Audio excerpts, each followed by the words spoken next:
ہمارا احتجاج ایسا ہونا چاہیے کہ ہمارے احتجاج، ہمارے جوش، ہمارے جذبے کو، ہماری ہمت کو دیکھ کر ایک ہندو بھائی بھی ہمارے احتجاج میں جڑ جائے. ہمارا احتجاج ایسا ہونا ہے کہ ہمارے احتجاج میں سکھ بھی آ جائے، عیسائی بھی آ جائے اور ہر سیکولر ہمارے احتجاج میں آ جائے.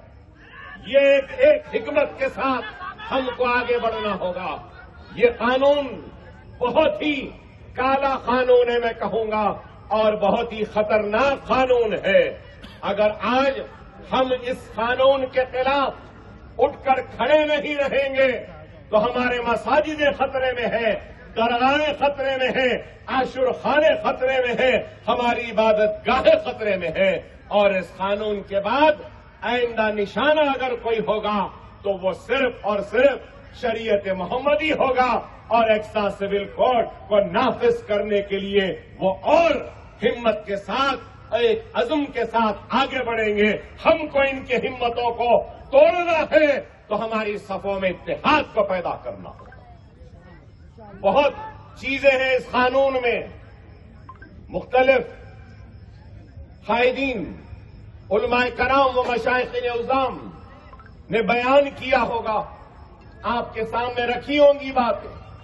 لمیٹیشن ایکٹ کے بارے میں کہا ہوگا، یا پھر آج ہم کہتے ہیں کہ دستور کے خلاف ہے. تو میں نے اپنی گفتگو سے پہلے یہ بات کہا کہ دستور نے ہر ایک کو برابر کا حق دیا ہے. لیکن آج جب ہم اس قانون کو دیکھتے ہیں تو ہندو اینڈومنٹ ایکٹ میں جو چیزیں ہیں، ہمارا مطالبہ کیا ہے؟ ہم یہی چاہتے ہیں کہ سب کو برابری کا حق دیا جائے. برابری چاہتے ہیں. ہندو اینڈومنٹ ایکٹ میں کئی اختیارات ہیں، لیکن یہاں اس نئے قانون میں آپ بتائیے کہ ہندو اینڈومنٹ بورڈ میں مسلمان نہیں جا سکتا، لیکن وقف بورڈ میں ایک غیر مسلم بھی آ سکتا ہے.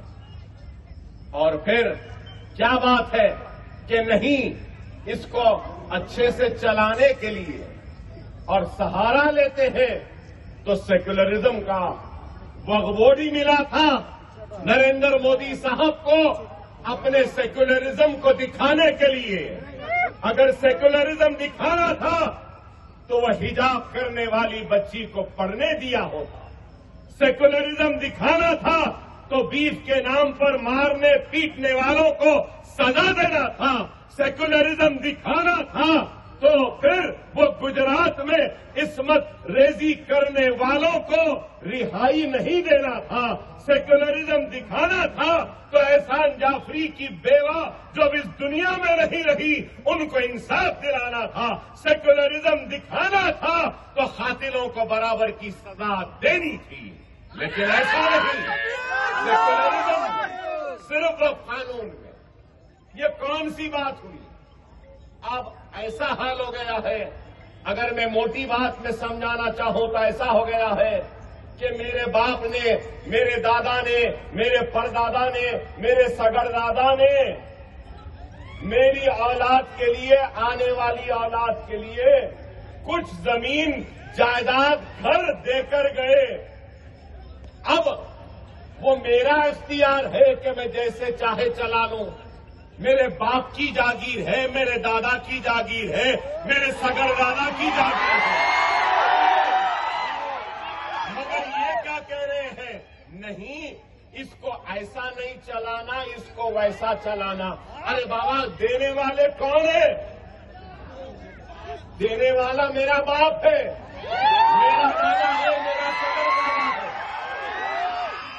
مطلب یہی ہے، آج جس طریقے سے وقف بورڈ اور آفاقی زمین میں مداخلت ہو رہی ہے، کل کے دن یہی ہوگا کہ اگر آپ کے باپ دادا نے آپ کو گھر دے کر گئے ہیں تو یہ لوگ بولیں گے کہ نہیں، تم کو گھر چلانا نہیں آ رہا، ہم تمہارے گھر کو چلائیں. ہوگا اس حکم پر لبیک کہتے ہوئے ہم آگے بڑھے. یہ قانون میں ایک بہت ہی خطرناک بات ہے. ASI کی، آرکیولوجیکل سروے آف انڈیا کی بہت ہی خطرناک بات ہے. آج بھی آرکیالوجیکل سروے آف انڈیا کے تحت میں جو مساجدیں ہیں، بہت سے مساجدوں میں ایک وقت کی بھی نماز نہیں ہوتی. بہت مساجدوں میں صرف عید کی نماز ہوتی ہے، تو بہت سے مساجدوں میں صرف جمعہ کی نماز ہوتی ہے.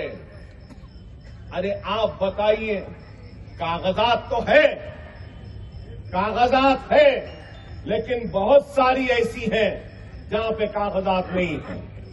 وقف بہ یوزر بھی ہے، اس کو بھی کیا ہے ہمارے قائدین بیان کریں گے. ارے مکہ بھی کیا ہے، وقف بہ یوزر ہی ہے. لیکن آپ بتائیے کہ یہ لوگ صرف اپنی تعداد، اپنی اکثریت کا ایک فائدہ اٹھاتے ہوئے جمہوریت میں ایک سب سے بڑی اقلیت مسلمان کو ہراساں کر رہے ہیں، پریشان کر رہے ہیں، اور ان کی حق تلفی کر رہے ہیں، اور ان کے حقوق کو چھیننے کی ایک کوشش کر رہے ہیں. ہمیں اس ملک کی عدلیہ پر پہلے بھی یقین تھا، ابھی بھی یقین ہے، آنے والے کل میں بھی یقین رہے گا. بابری مسجد، رام جنم بھومی کے مسئلے پر بھی ہندوستان کے مسلمانوں نے عدالت پہ یقین کیا، عدالت کے فیصلے کا احترام کیا، عدالت کے فیصلے کی عزت کی، اور عدالت کے احترام کا ثبوت دے دیا، اور عدالت کے فیصلے کو قبول کیا. وہ الگ بحث ہے کہ اس فیصلے میں کیا کیا باتیں تھیں، ان تفصیلات میں نہیں جاؤں گا. لیکن یہ کہنا چاہتا ہوں کہ مسلمان اس ملک کا وفادار تھا، ہے اور رہے گا. یہ ملک ہمارا تھا، ہے اور رہے گا. اس ملک کو جب بھی ضرورت پڑے گی تو مسلمان اپنے سینوں کو پیش کرے گا اور اس ملک کی حفاظت کرے گا. لیکن یہ بھی ضرور کہوں گا، ہم اپنے حق کی لڑائی لڑنے سے پیچھے ہٹنے والوں میں سے نہیں ہیں. ہم اپنے حق کی لڑائی لڑیں گے، ضرور لڑیں گے. اگر ہم کو بیف کے نام پہ لوچا گیا تب بھی ہم آواز کو بلند کریں گے. چہرے پہ داڑھی دیکھ کر ہم کو بلند کریں گے، تب بھی آواز بلند کریں گے، انصاف کی پکار لگائیں گے. اگر ہمارے بچیوں کو حجاب کے نام پر تعلیم سے محروم رکھیں گے تو تب بھی احتجاج کریں گے. اگر رامزادے فلاں-زادے کہہ کے ہم کو ماریں گے، گالی دیں گے، تب بھی ہم اپنی آواز کو بلند کریں گے.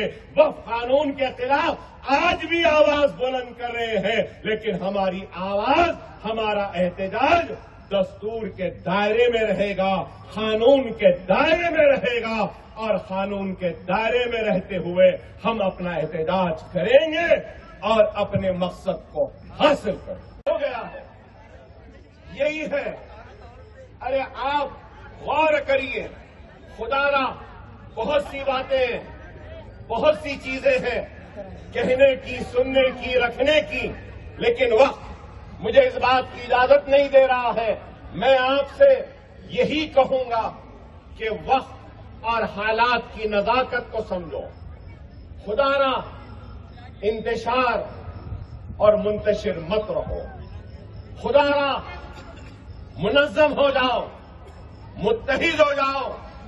اگر آج ہم منظم نہیں ہوں گے، متحد نہیں ہوں گے، تو پھر ہمارے حقوق ہمارے ہاتھ سے جاتے رہیں گے.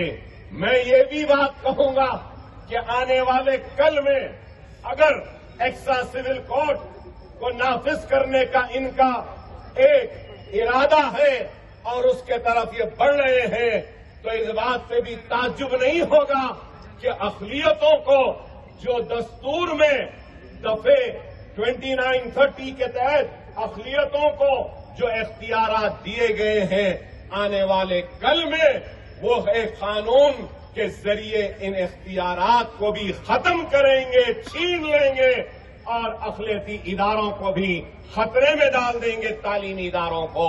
ارے ان کی ایک سازش ہے جس کے ذریعے وہ یہ چاہتے ہیں کہ یہاں پر ایک نفرت کی سیاست کو آگے بڑھائیں، اور ہم کو اور آپ کو ان نفرتوں کا شکار ہونا نہیں ہے۔ یہ میں کہنا چاہتا ہوں، آج میں یہاں پر کھڑے ہو کر میرے سیکولر ہندو بھائیوں سے، سیکولر سکھ بھائیوں سے، سیکولر عیسائی بھائیوں سے بھی اپیل کر رہا ہوں کہ یہ معاملے کو صرف مسلمانوں کا معاملہ نہ سمجھے، بلکہ یہ معاملہ ہمارے ہندوستان کے سب سے بڑے امن پسند اقلیتوں کا، مسلمانوں کا ہے۔ اور ہمارا مطالبہ کیا ہے؟ یہ قانون کے خلاف ہماری لڑائی ہے، تو یہ لڑائی دائرے دستور میں ہے، جمہوری انداز میں لڑیں گے۔ ہم دستور کے دائرے میں رہتے ہوئے، قانون کے دائرے میں رہتے ہوئے اپنی لڑائی لڑ رہے ہیں۔ اور یہ لڑائی کس کے لیے لڑ رہے ہیں؟ لڑائی ہم اس لڑائی کے ذریعے دستور میں جو حق، جو اختیار جو مسلمانوں کو دیا گیا ہے اس کا مطالبہ کر رہے ہیں۔ دستور نے ہر ایک کو برابر کا حق دیا،